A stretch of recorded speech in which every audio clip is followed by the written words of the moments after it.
Այսպիսի իրավիճակ էլի հիշում եք, որ եղած լինի, մեկ ամիս կանգնած լինեն մեքենաները։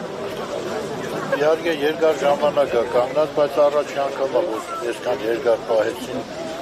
մեր մեքենաները ու զարմանալի է, պատճառն ինչ է։ Մենք վրացիների հետ ինչ ժողովուրդ ենք իրար հետ դարերով ապրած, այսօր ասենք Վրաստանի անցակետով Ադրբեջանի մեքենաները ազատ գնում են ֆուրերը, հայկական մեքենաներին խնդիրներ առաջանում, մի քիչ զարմանալի է, էլի, ինչի համար է դեպքում, որ Ադրբեջանը ընդամենը 100 տարվա կես պատմություն ունի, մենք դարերով միասին ապրած ժողովուրդ ենք։ Շատ անհասկանալի բան է, չգիտեմ, այստեղ մեր իշխանությունների խնդիրներ կա, նաև, բայց պարզաբանում է պետք է դի, մեզ պետք է հասկանալ ինչի համար։ 250 հոգի մարդ են աշխատում, գործը անում, այսօր, որ փակեցին Ռուսաստանն էլ, ասենք, մեր գործընկերները, եթե ժամանակին ապրանքը չստանան,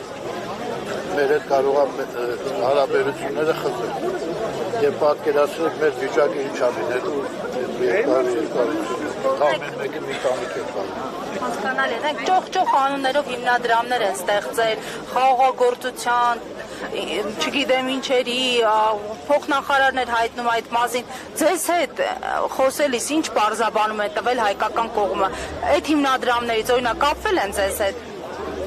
Չէ, մեր հետ ոչ մի կապ չէ, ոչ մի պարզաբանում չունենք, չգիտենք, մեր համար անհայտ պատճառն ինչ է։ 168 թեմի